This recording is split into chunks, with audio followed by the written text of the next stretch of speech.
A Muslim man named Arif, residing in Amithi, Uttar Pradesh, India, spots a Sarus-crane in his paddy field. The bird is large with a sharp beak.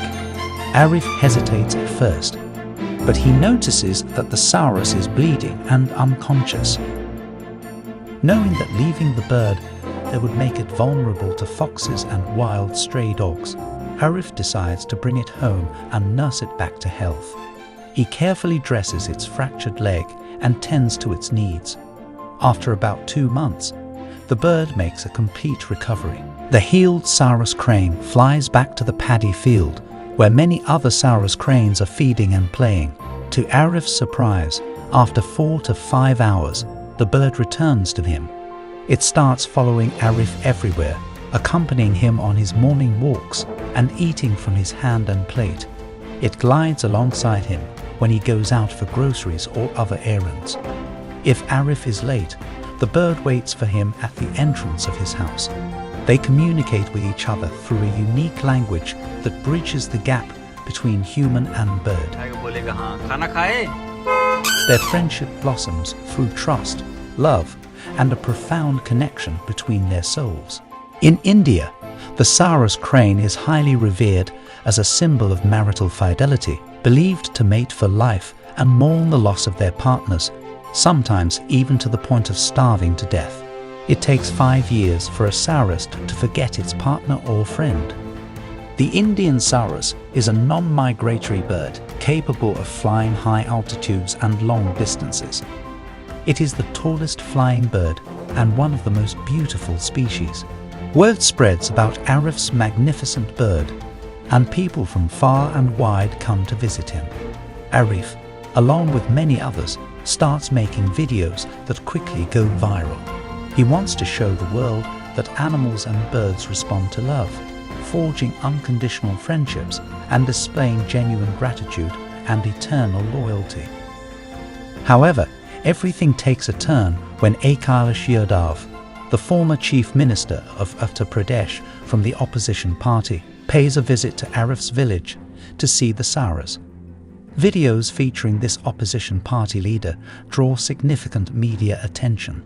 Soon after, the current chief minister, Yogi Adityanath from the BJP party, the ruling government, sends forest department officials with a convoy to take the Sarus away from Arif.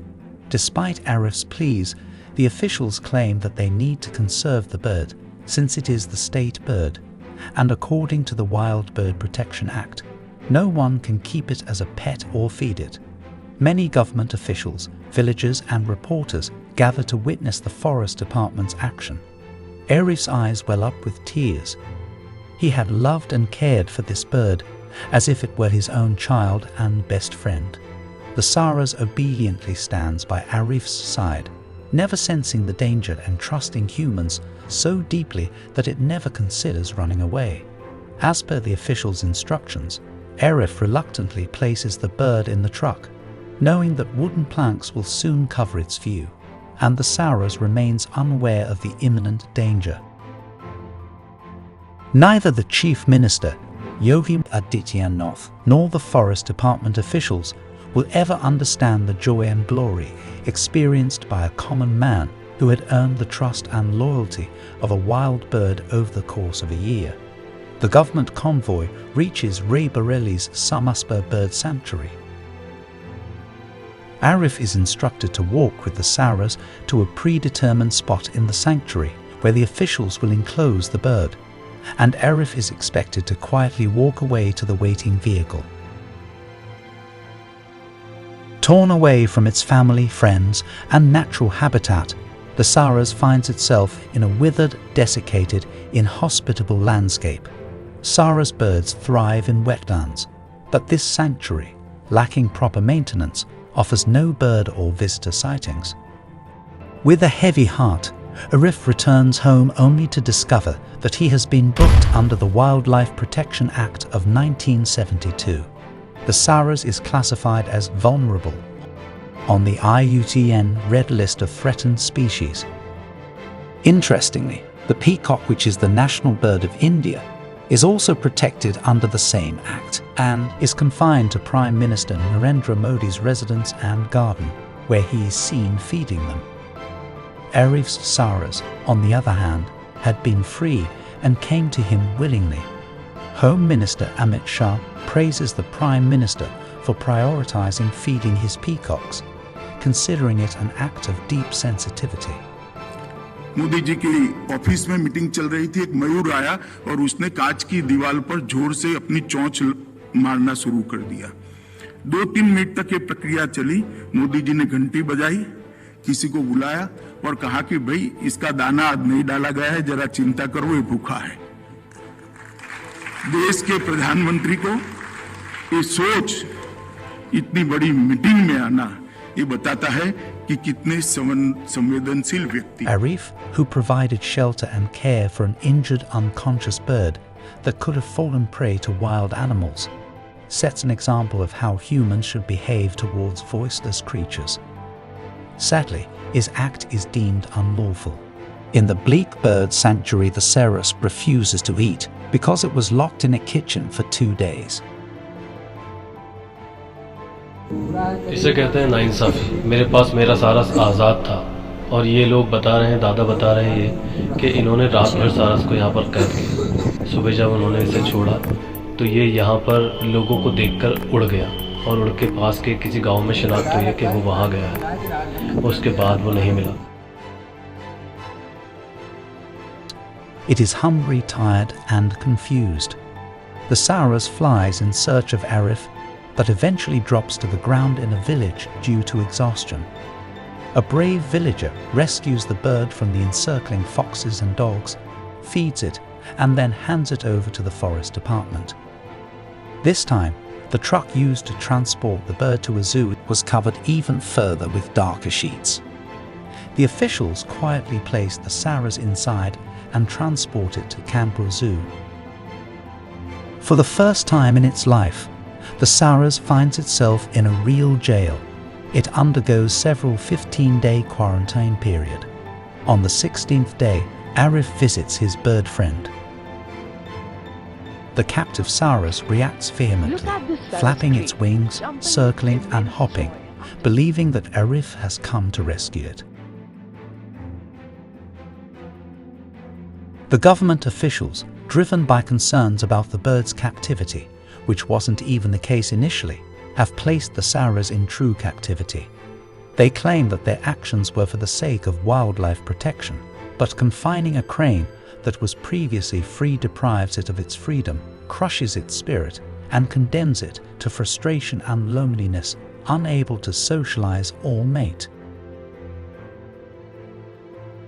Heartbreaking scenes of the reunion between Arif and the Sarus go viral on numerous news channels and social media platforms. The Sarus-crane, whose friendship with a Uttar Pradesh man made international headlines, is not eating food properly after being shifted by forest department officials to a zoo in the Kanpur town. Zoo People from all walks of life plead with the government to return the bird to Arif. However, the bird remains in the zoo. Many people visit the zoo solely to catch a glimpse of the Sarus. Sadly, Arif is strictly prohibited from approaching the zoo. The bird longs to see Arif and regain its freedom from the cage. It becomes increasingly unhappy in its captive condition, refusing food and falling ill frequently. It is alleged that the Indian government takes every possible step to keep the bird away from its friend, solely because Arif is from the Muslim community and an opposition party leader had visited him. Panels of doctors from Chandigarh and Mumbai are appointed to look after the Sarus's health, administering various medications and injections. The government has placed the bird in captivity merely to prevent it from flying back to Arif. Dr. K.S. Gopi Sundar, scientist in ecology and environmental science, has studied Sarus birds for over 2 decades, along with Kandar Katsu, an ecologist, state that Sarus birds can live comfortably alongside humans. In the past, farmers used to protect and care for these birds. However, as hunting increased, the Wildlife Protection Act was implemented. Arif never confined, shackled, or isolated the bird.